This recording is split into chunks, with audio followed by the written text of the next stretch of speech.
Oh, good morning, everybody. Welcome to the African Security Symposium first panel about commissioning policing. I'm very glad and honored to have with us three gentlemen who are fully involved inside of this commitment. And I will first introduce them and let them give you some main information about their experience, and then we will pass through the different information and in different topics that are very important for the community policing over Africa. So first of all, we have with us General Dore, the principal advisor to the police commissioner of Somali Police Force. Please, General Dore, can you introduce yourself? Thank you very much for welcoming me today for this session, Damien and my Jan Wisi and Nori and other colleagues. For me, I'm General Dore, and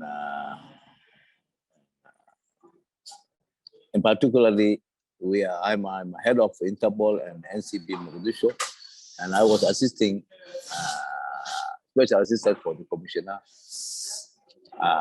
in terms of the representative of the sessions like this, and also I'm a very career for the community policing and counter-terrorism and other main issues. So far, welcome on board for this session. I'm ready to take my role of the giving for the panel for the three questions you are asking us. So we are ready on board. Come on, welcome, Damien. Thank you very much, General Dore. It's always a pleasure to have you on board and to know more about Somali Police Force. The second stakeholder is the Chief Inspector of Police of Kenya, National Police Service, Mr. Jared Ondiki. Mr. Jared Ondiki, can you please introduce yourself?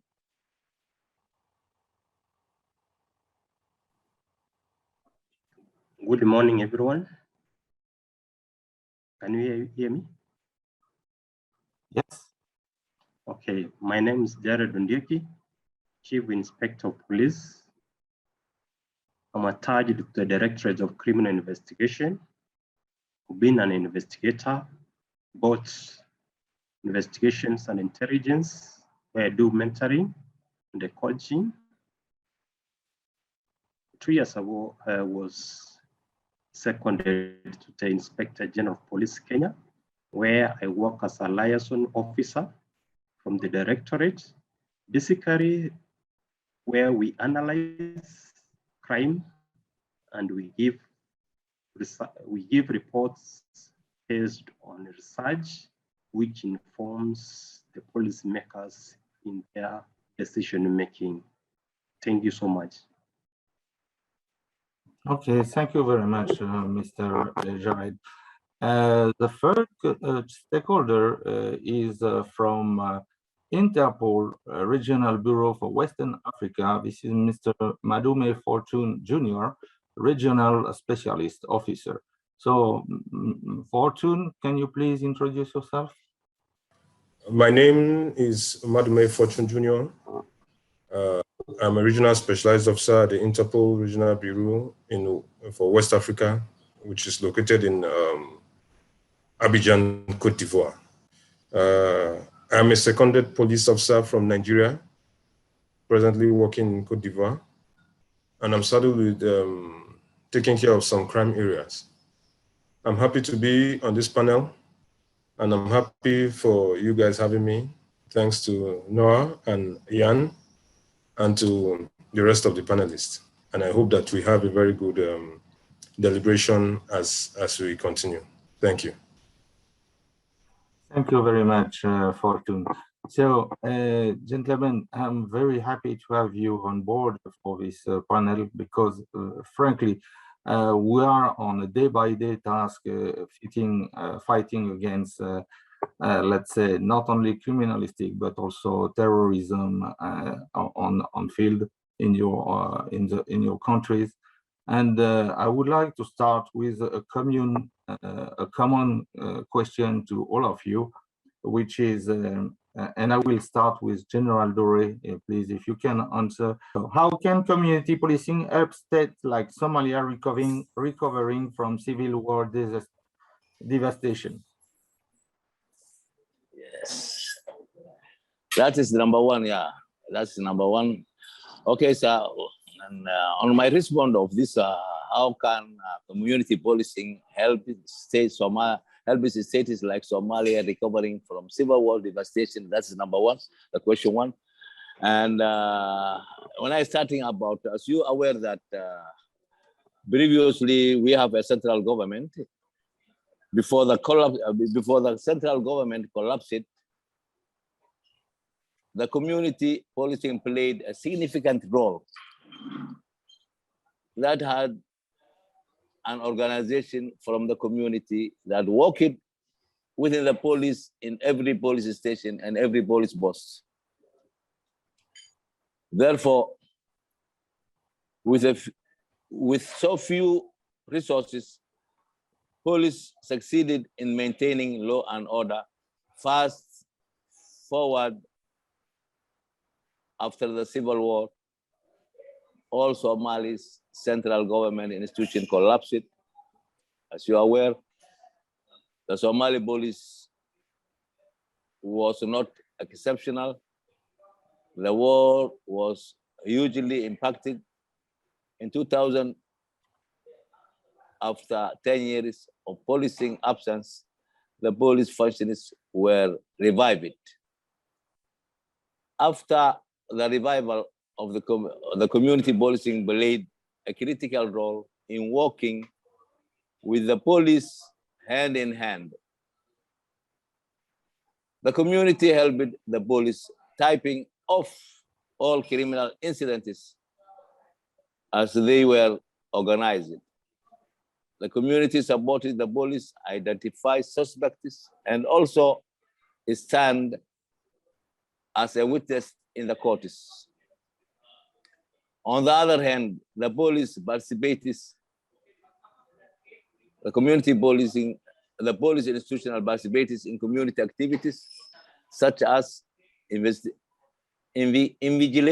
the final exams of the higher school in Somalia and primary schools during natural disaster or the event of complex attack from terrorism. Thank you. Back to you, sir. Damien. Thank you very much, General Dore. So it's clear that the role of the community police has been very important to support the comeback of the country in a real life and in a safe way. So thank you very much. Chief Inspector Jared, would you please share with us how the community policing strategy partnership between local police in Kenya and the international community have contributed in combating terrorism and counter-violence? Can you please give us more light on how you succeed in that way?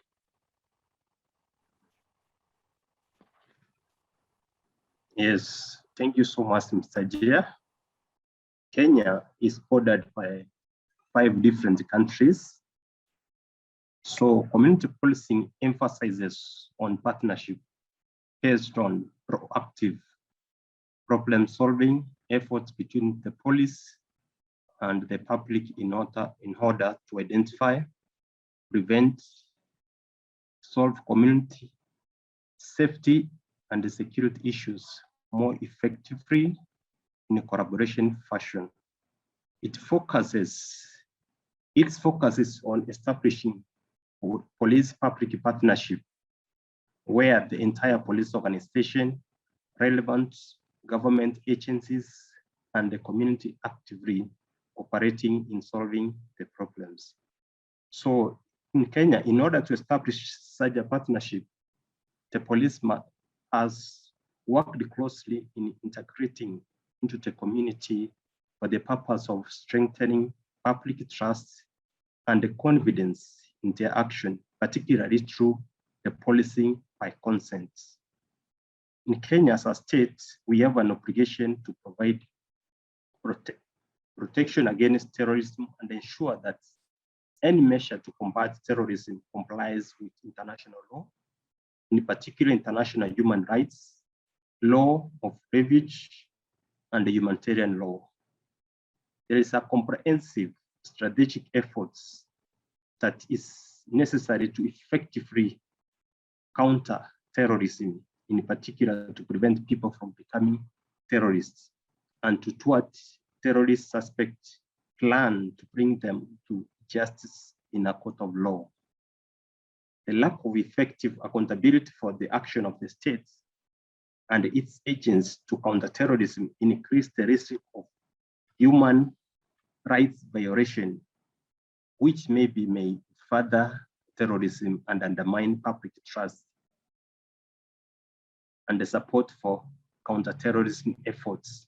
So the national legislative task, the parliaments in Kenya, they have defined terrorism and associated, those are underlying offenses in a clear and precise, non-discriminatory, non-reactive manner in order to provide a basis for effective criminal justice response.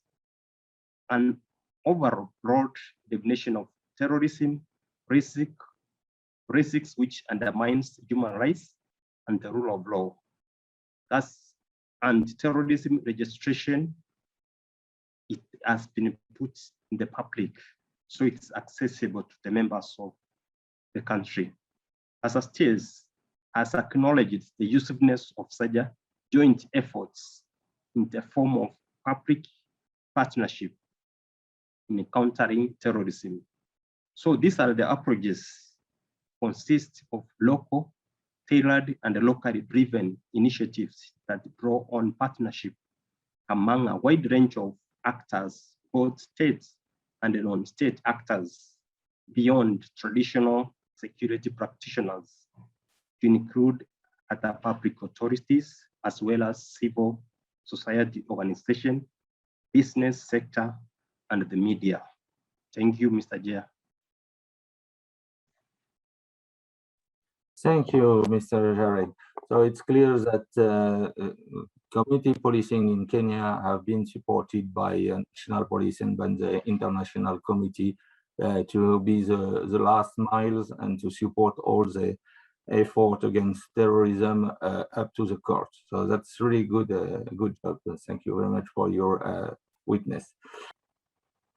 Yes. So thank you very much, Mr. Jarrett, for your information about Kenya community policing. I would like to ask Mr. Fortune from Interpol West Africa, how has community policing been effective in West Africa? Can you please give us more detail about the different initiatives of community policing in West Africa from Interpol? Over to you, Mr. Fortune. Okay, thank you. I hope everybody can hear me. Can you hear me? Yes. Good. Basically, community policing, when you talk about community policing, it simply brings the police and the citizens together to try as much as they can to prevent and solve crimes within the neighborhood and make the neighborhood more secured and more safe. Well, for me, policing or community policing in West Africa, I would like to narrow down to my region experiencing pockets of terrorism, especially like my country, Nigeria, would have been experiencing terrorism for the past over a decade. And the police and the government have a serious role to play because the people have to have the trust of the police, the trust of the government. And so that is how they can effectively pass information and work together with the police in trying to identify or in trying to bring down extremism. Now, Interpol's approach, I would say over the years has been good, trying to encourage member countries within the region to assess its database. Interpol has over 16 to 17 different databases, and they have the database for the foreign terrorist fighters, which they encourage member countries that are fighting or combating terrorism challenges to hook up to. And one good way that this can assist member countries in the region, in West Africa, is when countries identify or have cases or are able to maybe have situations whereby they have terrorists that are in their prisons. Interpol encourages countries to take the prints, the fingerprints, or the biodata of all these of these terrorists and populate the database. By doing this, it will help in watching the movement. When you have jailbreaks, it will help in watching the movements of these terrorists from one country to the other. And so it goes down to the communities, because most of these terrorist attacks happen at the villages, happen at the counties. So it will take the people to have the trust of the police, or the trust of the people, of the government, to be able to identify foreign faces that come into their community and be able to inform the authorities. And this has to be a very close collaboration. But I discovered that most times in this region, the people don't trust the government. The people don't trust the police. And it also boils down to social economic problems, because you see there are a lot of lack of employment, poverty in these regions. So it's easier for people that don't have things doing, that are not occupied, to be able to join criminal groups or criminal networks. So basically, Interpol's approach is trying to encourage member countries, trying to help them to share information between themselves, try to encourage them to do a sort of sensitizations, trying to help them to organize operations, trying to help the law enforcement organize trainings that could assist them in combating terrorism. Thank you. Thank you, Fortune, to witness about the effort of Interpol to train and to support the strategy of the different West African countries inside of community policing. That's very important, for sure, to have the support of a worldwide organization like Interpol. Thank you. So thank you, Mr. Fortune, for your witness and information about Interpol. But I would like to ask General Dore in East Africa, because we will pass from West Africa to East Africa. General Dore, can you please briefly share with the panelists how community policing in Somalia helps the police to secure the different states? As we are aware now, all of us, that Somalia is a state recovering from civil war. The available resources of the police are minimal. Therefore, police always rely on community cooperation. The police succeeded in maintaining law and order with the help of the community, Chairman. Community and neighborhoods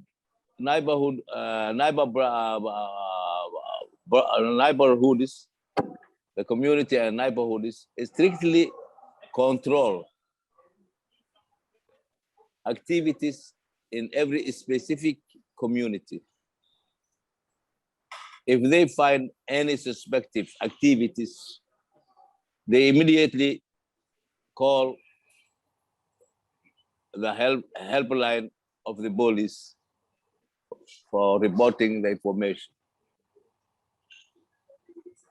Police continuously patrol in the communities, in every edge, every side, every corner, every zone in the cities.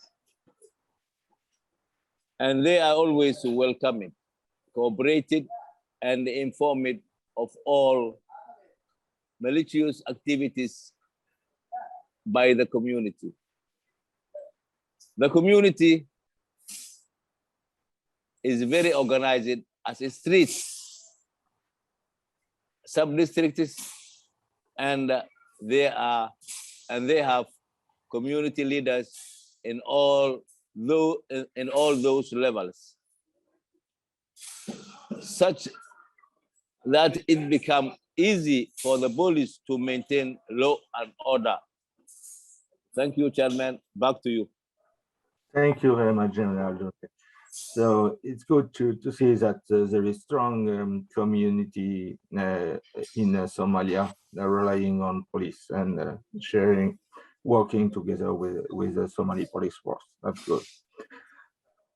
I would like to ask to Mr. Jared. We were talking about security forces and citizen trust, and we saw together that with Mr. Fortune that the trust is one of the key elements.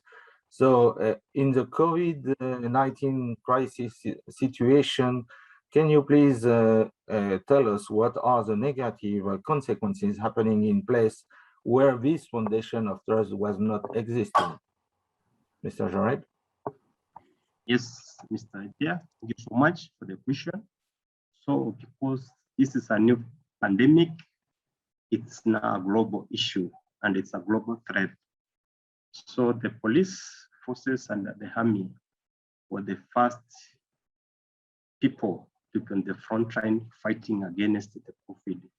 So on this question, I'm going to tackle it through globally, continentally, and nationally. So I'm going to give some illustrations from where we have experienced such negative consequences during the enforcement of such a curtailing of movement of people. So in countries around the world, security forces played a very critical and a positive role during the COVID-19. For example, Ghana, its armed forces deployed a state-of-art level 2 field hospital in the Great Accra as part of the government's response to COVID-19.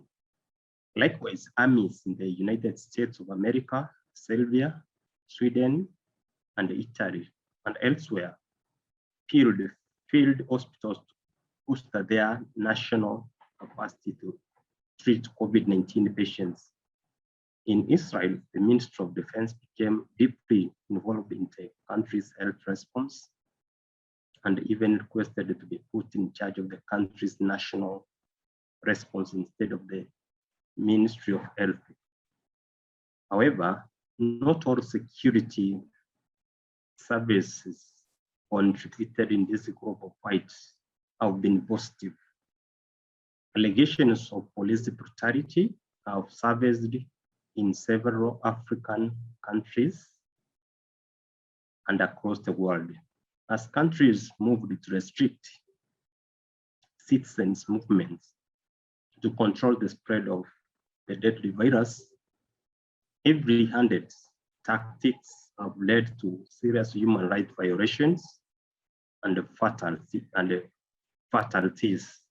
In some cases, police and armies have used excessive force against its citizens who are performing essential activities like the medical doctor, journalists, men, women, youths, taxi drivers, the business owners, worshipers, even toddlers have been difficult encounters with the police and even faced human violation.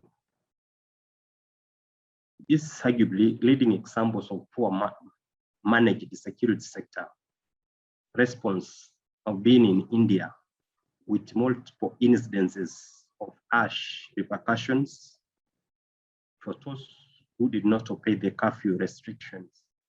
In Nigeria, for example, where the government imposed the rules prohibiting protesters and the public gatherings under the pretext of the public health safety, citizens who gathered for public demonstrations to decry the allegations of embezzlement of funds that the Ministry of Defense were met with harsh response. This led to loss of 3 lives when the police fired the tear gas bomb. Also, videos of rough arrests, such as this one, which went viral in French police on the social media. In India, videos of police beating worshippers and others who had violated the country's imposed COVID-19 curfew made people too afraid to leave their homes, even to buy food. In Nigeria, the Human Rights Commission reported that security had killed at least 18 people by the mid of April, while they were enforcing the COVID-19 lockdown, and more than 12 people who died in the same time due to coronavirus. Also in China, security forces used the race as a weapon to target African migration populations, mainly in Guangzhou. So the civil society organizations, unions, human rights activists, and the citizens using social media have denounced these human rights violations, encouraging national leaders and the courts have stepped up to denounce violence by security forces. For example, both Presidents William Museveni of Uganda and Mr. Uhuru Kenyatta of Kenya apologized and condemned violence carried out by security officers, causing severe injury and death. In Uganda, for example, a court has charged 10 police officers with aggravated torture as a punishment for breaking coronavirus curfew. So it's in the public domain.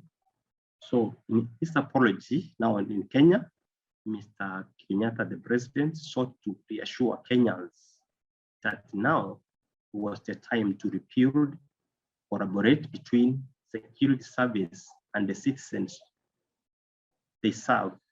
So I quote him, "I want to assure you that if we work together, if we all understand that this problem needs all of us and we pull in the same direction, we will overcome."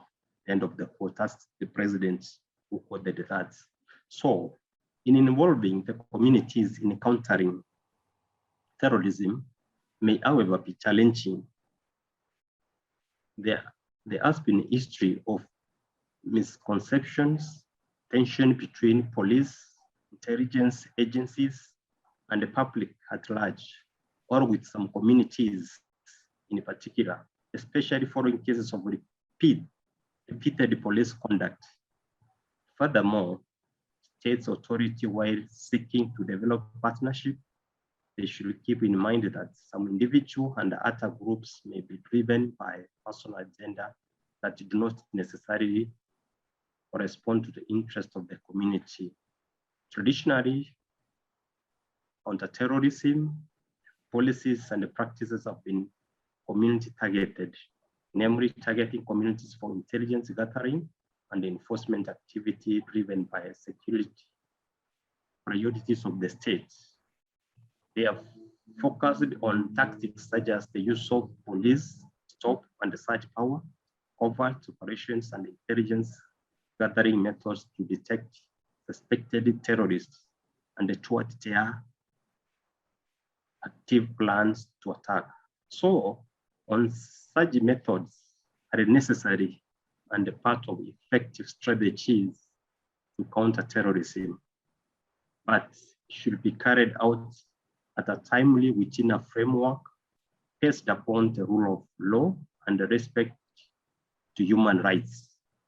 So these methods, however, involve retro or no consultation, partnership with the members or groups from the public. They are not aimed at gaining trust and the groups from the public. They are not aimed in gaining trust and support from women and men in local communities, and rarely take into consideration the diversity, needs, or how they are different affected by terrorism and the measures against it. As such, they run a risk of marginalization, even stigmatizing some community and individuals. Thank you so much. Thank you, Mr. Jared. It's clear that nobody was ready for to face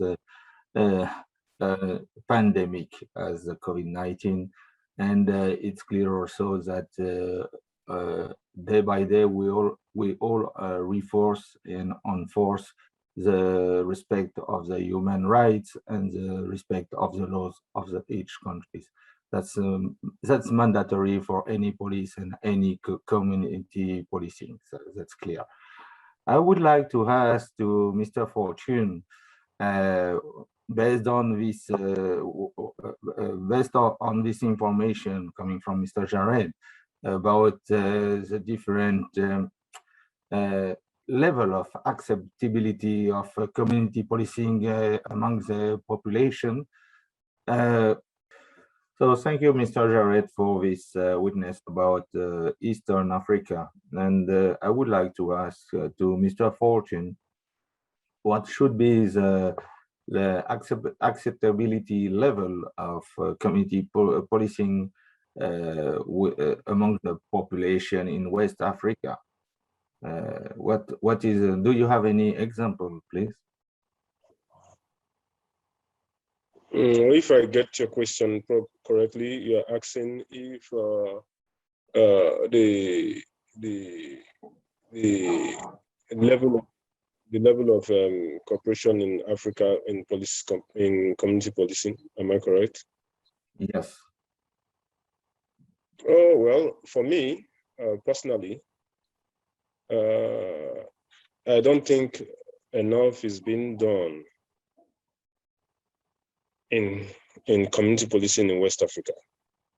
And I'll take example my country, Nigeria. Permit me to use Nigeria because nobody will hold me for using Nigeria.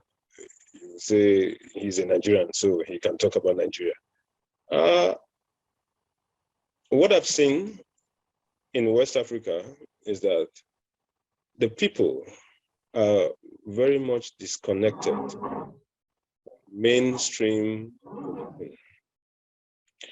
and this is as a result of the way the terrain is in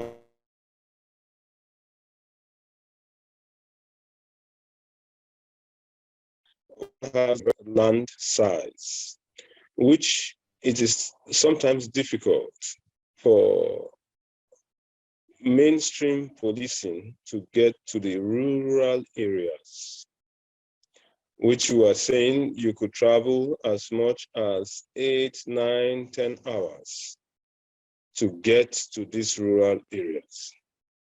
And these areas or these land borders are what criminal groups, criminal networks, terrorists use as hideouts, use as modes in which they used to come into countries and perpetrate their attacks. And so I feel that the strategy being used by the governments in West Africa is not really enough in engaging the people. There has to be a form or a way to involve or to bring the people in, making them understand that they have a role and they have a responsibility in keeping the neighborhood and the community safe. Because if they are not brought in, they will keep quiet. They would not know that it is part of their business. It is part of their input that will help the country safe. And this has affected West Africa because you have people being displaced from their homes, being displaced from their communities. And it's just because I feel that the police, the law enforcement agencies, the political will from the government has not been brought into place.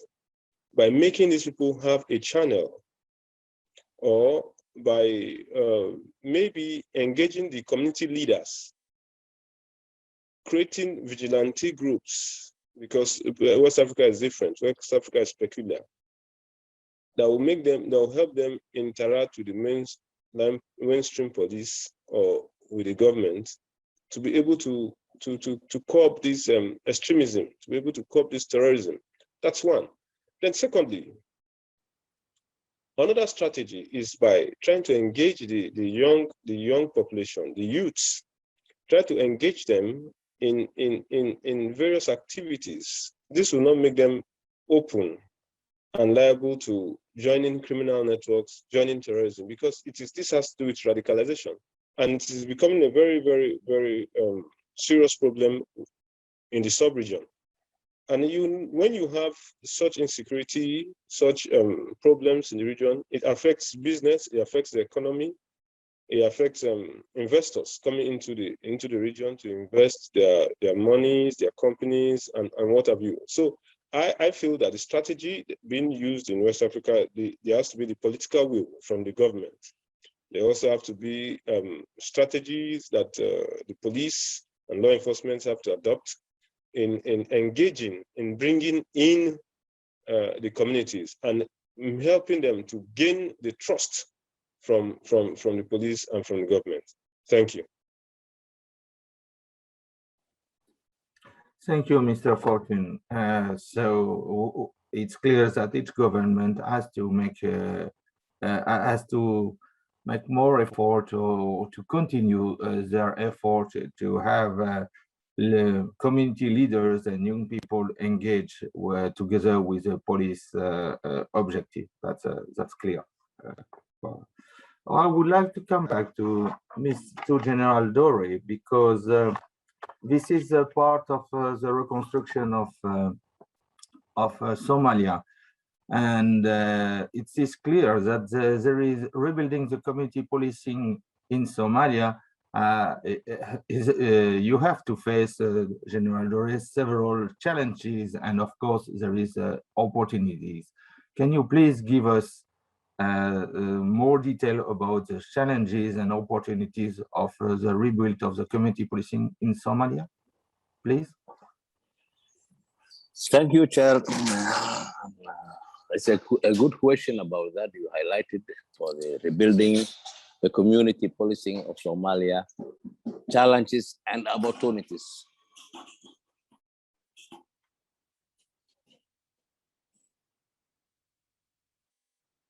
On the issue of the rebuilding the community policing of Somalia was one of the best decisions that the Somalia government took to maintain internal security. Community policing contributed immense effort to keep law and order in the big cities and towns across Somalia, cooperating with the police and informing malicious activities, identifying criminal suspects, standing in courts as a witness, and receiving much more support from the community. On the other hand, police always stand with the community as a public force and deliver services. Your chairman, the challenge is that when the community informs the police, sometimes they are targeted by the terrorists. Even though intimidation incidents against the community are decreasing, the recently liberated areas from terrorists always need confidence building and organizing the community. It requires time and resource to build that confidence. Your Excellency, back to you, over to you. Thank you.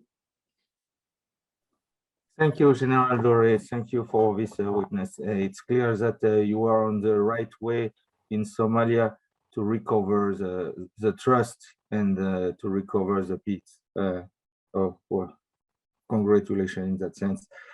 I would like to ask to Chief Inspector Jared about the community policing measure, that how it has been, how promoting the economic and social inclusion of the former terrorism, what we can call the returnees from terrorism. So how we can, how the community policing and how the Kenyan police can help in controlling and preventing future violence. Mr. Jared. Thank you so much, Mr. Chair. Since terrorism is a serious crime and it's a global threat against the security and the stability. So as community policing measures, there are some measures that they've come up with in order to prevent or to integrate those returnees who maybe have changed their will to come back to the society so that they can be good citizens. For the fight against the terrorism to be effective and sustainable, it should be conducted at times in accordance with the rule of law and still international human rights standards. So the state, which is the country, Kenya and East Africa, they have responded to the threats of terrorism and the counter-violence extremism should be evidence-based and proportionate to avoid losing trust and the support of the public, as well as to avoid victimization and any other form of unintended validation of terrorist narratives.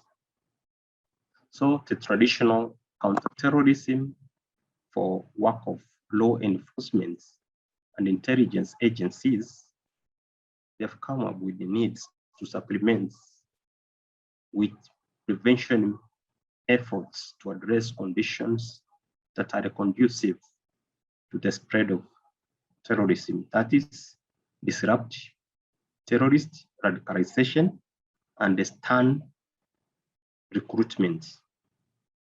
As a state, they have recognized that they need to address various social, economical, political, and other factors, including self-rule, that's separatism, and extremism, that's radicalization, that provoke conditions in which terrorist organizations are able to recruit and win support.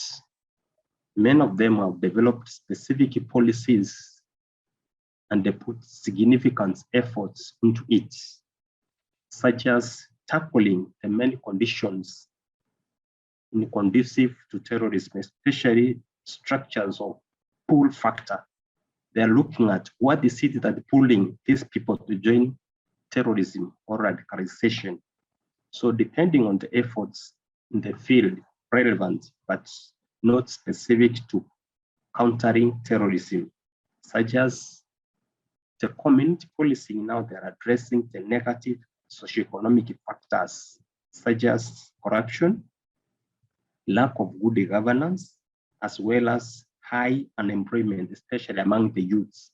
Youths being the targets of terrorism. So for these youths, they've been a target and they are available because they are unemployed. So they are easily good to join terrorism activities. So through strengthening democratic institutions and the rule of law, including democratic policing, promoting dialogue between the states and the societies, and ensuring respect for human rights and the fundamental freedoms. So in order to combat this intolerance and the discrimination, as well as promoting mutual respect, coexistence, and harmonious relationship between ethnic groups, linguistics, and other groups. As a country, we have all those, so there must be intolerance among us, those groups, in order to avoid discrimination and intolerance. So in preventing violence conflict, as well as the Swiss now community policing are promoting peaceful settlement of disputes and the resolutions of existing conflict. Different forms of supports. Also, community policing have come up with other supports. For example, they are providing safe spaces for psychological counseling and the mentoring of these youths or the returnees, as well as redirecting people towards positive form of mobilization, such as civic engagement, arts, and sports. They should have, which they have helped to develop critical thinking and self-reflection to cushion the violence, extremism narratives and ideas which may have attracted those returnees. So they have been engaged. The engagement is based on individual assessments as a clear division of roles and information sharing, protocols and among different actors, especially the law enforcement, to safeguard the rights of individual, in particular privacy. So people have considered as a risk should not be treated as potential terrorists or otherwise stigmatized. Thank you so much, Mr. Chair. Thank you, Mr. Jared. Thank you for this information.